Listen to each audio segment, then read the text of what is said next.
Netflix ने finally stranger things season 5 का trailer release कर दिया है और इस वीडियो में हम इसको डिटेल में ब्रेक डाउन करेंगे। सिर्फ ट्रेलर ही नहीं, उन्होंने ये भी अनाउंस किया है कि इस बार एपिसोड्स किस तरह रिलीज होंगे और बिलीव मी, इसमें काफी इंटरेस्टिंग ट्विस्ट है। और हाँ, क्योंकि ये स्ट्रेंजर थिंग्स के फाइनल एपिसोड्स हैं, मैं हर एक एपिसोड का ब्रेक डाउन जरूर लेकर आऊंगा। अब रही बात एडी की। हाँ, वही एडी जो फैन फेवरेट बन गया था।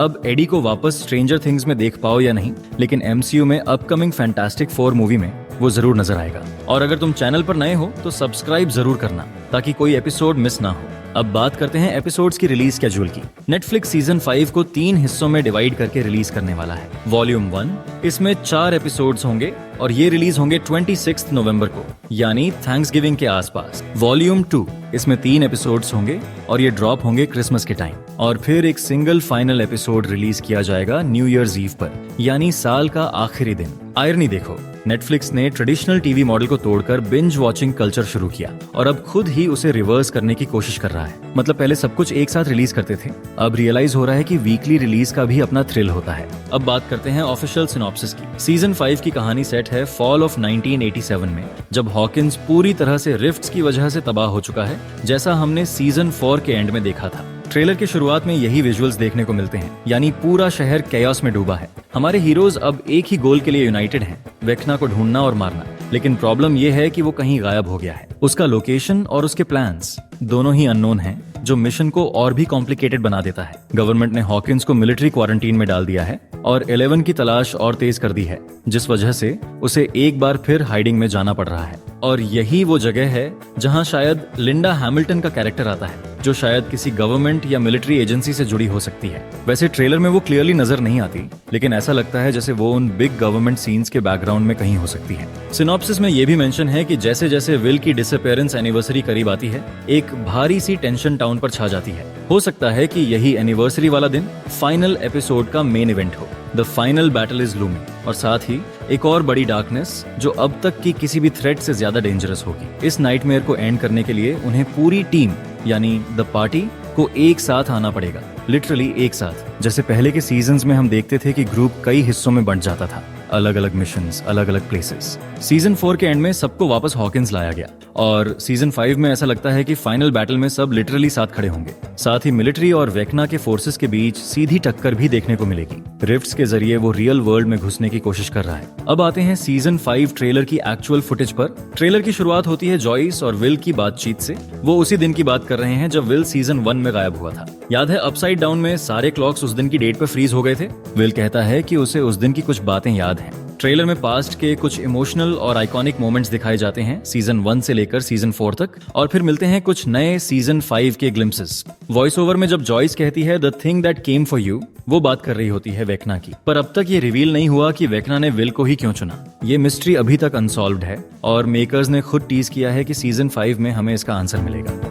जबकि हम जानते हैं कि वेक्ना यानी हेनरी क्रील ओरिजिनल नंबर 1 था, जिसे 11 ने अपसाइड डाउन में ट्रैप किया था और वहीं से अपसाइड डाउन का पूरा डार्क रेल्म शुरू हुआ। वेक्ना का अल्टीमेट गोल हमेशा से रहा है रियल वर्ल्ड को अपसाइड डाउन की तरह बना देना, उसे कॉन्कर करना। तो विल की इंपॉर्टेंस शायद इस साइकिक कनेक्शन में छिपी है, जैसे कि वो वेक्ना की प्रेजेंस फील कर सकता है। शायद वही की होगा वेक्ना को ट्रैक करने में। जब जॉइस कहती है the night it all started, तो वो उसी मोमेंट की बात कर रही होती है जब सब शुरू हुआ था। विल की डिसअपीयरेंस, 11 की एंट्री और हॉकिंस लैब की सारी डार्क सीक्रेट्स रिवील होना। और विल का जवाब होता है एवरीथिंग चेंज। ये लाइन थोड़ी जेनरिक लग सकती है, लेकिन उसका अगला डायलॉग वी फेल्ड इस बात की तरफ इशारा करता है कि सीजन 4 में वे वेक्ना को पूरी तरह मार नहीं पाए और अब वो हॉकिंस में और भी बड़े स्केल पर इन्वेड कर रहा है। सीजन 4 के एंड में हॉकिंस की जमीन फट जाती है और अपसाइड डाउन की रियलिटी क्रैक्स के जरिए रियल वर्ल्ड में फैलती नजर आती है। अब सीजन 5 ट्रेलर में भी हम देख सकते हैं कि मिलिट्री और वेक्ना की फोर्सेस के बीच सीधा कॉन्फ्लिक्ट शुरू हो चुका है। और जब विल कहता है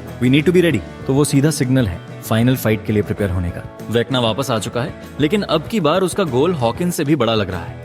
सीजन 5 न सिर्फ स्ट्रेंजर थिंग्स का एंड होगा, बल्कि एक पूरे ईरा का क्लोजर होगा, जिसमें हमें आंसर्स मिलेंगे उन सारे सवालों के जो सालों से सस्पेंस में रखे गए हैं।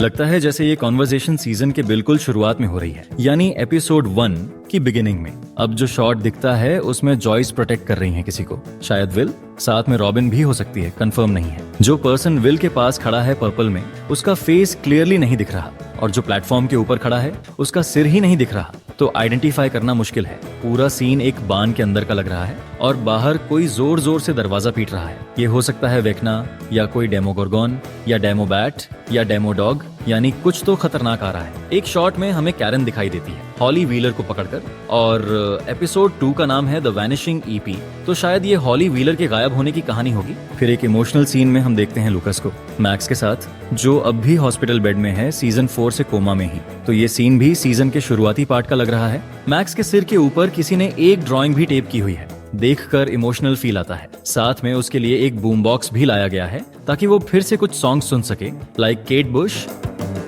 अगला सीन दिखता है डस्टिन और स्टीव का, जो शायद अपसाइड डाउन में है, लेकिन ऐसा भी हो सकता है कि अपसाइड डाउन अब हॉकिंस तक फैल चुका है और वो बस वहां इन्वेस्टिगेट कर रहे हैं। एक और सीन में वो लोग फ्लैशलाइट्स के साथ खड़े हैं एक बड़ी अपसाइड डाउन वॉल के सामने, जो शायद वेक्ना ने बनाया है अपने प्रोटेक्शन के लिए या फिर हीरोज को ट्रैप करने के लिए। अब आता है हॉपर और 11 का सीन, जहां 11 जोर से चीख रही है। बैकग्राउंड में मिलिट्री टाइप की जगह लग रही है, शायद हॉकिंस लेबोरेटरी या कोई मिलिट्री बेस। ये सीन उस समय का हो सकता है जब वेक्ना अपनी साइकिक पावर से 11 पर हमला कर रहा है और इसी वजह से वो इतनी परेशान हो रही है।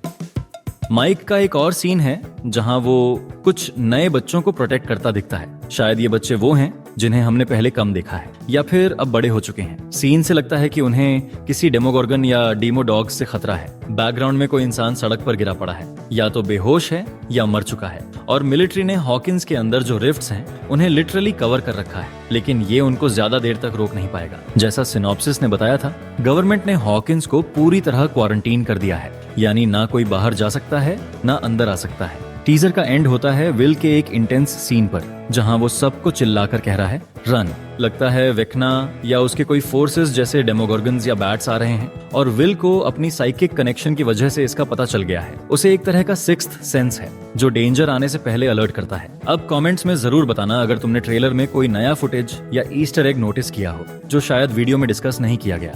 आपके थॉट्स हमें नीचे कमेंट्स में बताएं, और अगर आपको ये कंटेंट पसंद आया हो तो लाइक जरूर करें, और अपडेट्स के लिए सब्सक्राइब करना ना भूलें। मैं मिलता हूँ आपसे अगले वीडियो में। अपना और अपनों का ख्याल रखिए। Thanks for watching.